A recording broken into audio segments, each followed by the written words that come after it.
Me chamo Samara, sou aluna do 4º período de nutrição e hoje nós vamos falar um pouco sobre Trigomonas vaginalis, que é um protozoário flagelado que causa uma das maiores ISTs mundialmente, que é a trigomoniase.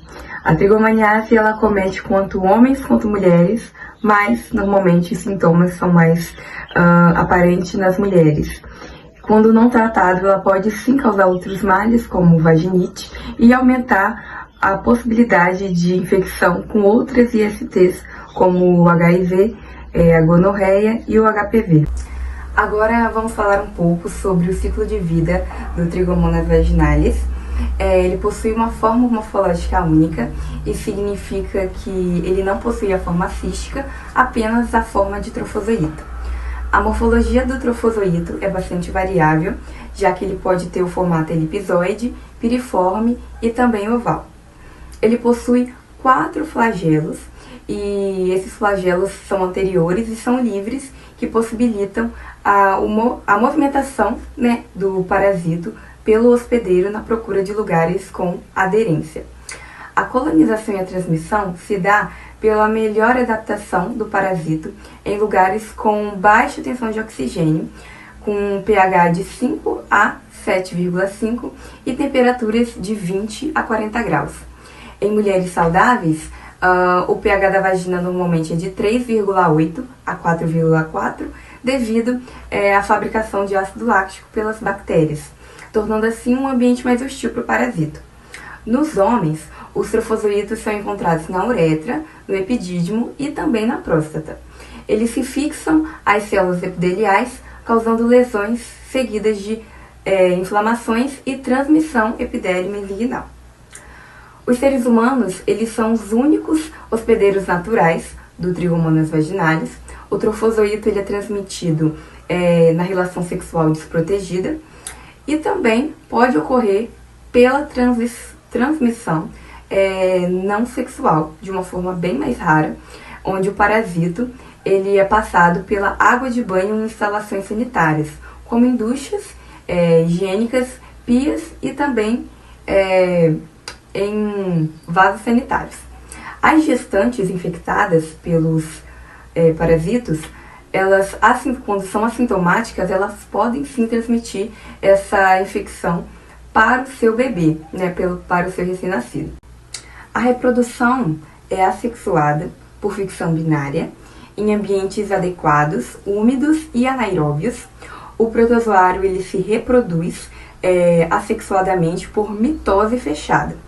O processo envolve a formação de um fuso mitótico extranuclear com a manutenção do envoltório nuclear durante todo o processo, seguido por ficção binária simples, longitudinal, precedida de divisão mitótica do núcleo. O parasito ele apresenta um amplo genoma, com cerca de 176 milhões de pares de bases, distribuído em 6 cromossomos com características peculiares. A adesão às células hospedeiras é uma das etapas mais relevantes do ciclo de vida do Trigomonas vaginalis. É a sua capacidade de aderir às células epiteliais do trato geniturinário do hospedeiro. Atualmente se reconhece cerca de 5 adesinas, que é a AP23, a AP31, a AP51, a AP65 e a AP120, que estejam envolvidos na adesão do Trigomonas vaginalis ao epitélio com o auxílio da proteína de ligação de fibronectina e glicolipídios, incluindo lipofosfoglicanos. As adesinas AP51 e AP65 se ligam ao M e às hemoglobinas, propriedade que reforça sua natureza promíscua pela falta de especificidade de aderência. A alimentação e patogenicidade. Agora aderida às células epiteliais, o parasito ele vai causar danos teciduais através de toxicidade direta e pela produção de proteases, como a cisteínoproteases, que degradam as proteínas da matriz extracelular do hospedeiro. O parasito consome células epiteliais descamadas, também secreções vaginais e possivelmente hemácias em casos de infecções associadas a inflamações mais graves. O dano tecidual traz como resultado sintomas como, por exemplo, a inflamação, o corrimento vaginal, espumoso e púrido, que são comuns em infecções por trigomonas vaginais. Evasão imunológica. O trigomonas vaginalis, ele contém um mecanismo de evasão do sistema imune do hospedeiro. O parasito ele pode sim modificar a sua expressão de proteínas de superfície, o que pode complicar, dificultar o reconhecimento por células imunes. O parasito ele secreta enzimas antioxidantes que neutralizam espécies reativas de oxigênio, contribuindo para a sua sobrevivência no ambiente inflamatório. O trato geniturinário. A eliminação e a persistência. Sem uma fase cística, o parasito ele necessita de condições favoráveis no hospedeiro para continuar a sua replicação. O caso não tratado de trigomoniase pode continuar no trato geniturinário, causando inflamações recorrentes. E sobre a epidemiologia? A Organização Mundial de Saúde, a OMS, estimulou em torno de 180 milhões de casos de trigomoniases por ano no mundo. São cerca de quase 4,3 milhões de casos por ano somente aqui no Brasil. O índice de preferência no grupo etário é de 15 a 49 anos de idade, sendo a maior parte com 92% ocorrendo em mulheres. Fatores de risco. Quais são esses fatores de riscos que podem acabar contribuindo para a transmissão da trigomoniase, Vamos lá. O baixo nível socioeconômico, múltiplos parceiros sexuais, a prostituição, o uso de álcool e de drogas e também o sexo desprotegido. E aí pessoal, tudo bem com vocês? Meu nome é Luísa, eu sou aluna de nutrição do 4º período e dando continuidade à nossa videoaula sobre tricomoníase, eu vou falar um pouco para vocês agora dos sintomas. Nas mulheres, os sintomas eles são caracterizados pela coceira na área vaginal, dor durante relações sexuais, ardência ao urinar e o corrimento vaginal ele fica anormal.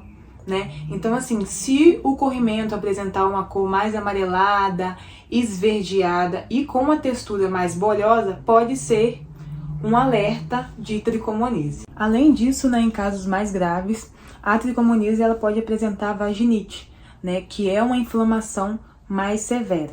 Já nos homens, a tricomoníase geralmente ela vem assintomática, mas em alguns casos ela pode apresentar queimação após as relações sexuais, ardor e secreção ao urinar, irritação peniana, que é caracterizado por uma vermelhidão e feridas na glândula do pênis, e em casos mais graves pode apresentar a uretrite purulenta abundante. A uretrite ela é uma inflamação da uretra, que é caracterizado por secreções, sangue na urina e no sêmen, inchaço e queimação no local.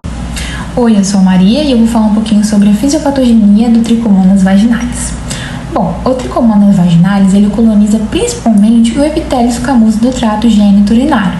Ele pode afetar tanto mulheres quanto os homens, embora os sintomas estejam mais comuns nas mulheres. O parasita ele se adere às células epiteliais, utilizando suas estruturas flageladas para se mover e colonizar. Com isso, o nosso corpo ele tem uma resposta inflamatória, causando inflamação local com sintomas como prurito, que é a coceira, ardor e a secreção vaginal.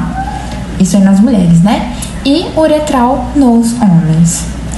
E o período de incubação da tricomonas vaginalis varia de 4 a 28 dias, o que significa que uma pessoa ela pode estar infectada e não apresentar sintomas imediatamente logo nos primeiros dias, contribuindo para a disseminação do parasita.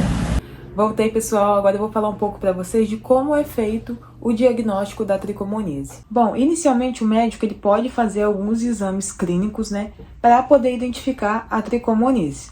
Nas mulheres é indicado fazer o exame ginecológico, que através do exame físico o médico ele consegue identificar se uma vagina está inflamada ou se apresenta úlceras.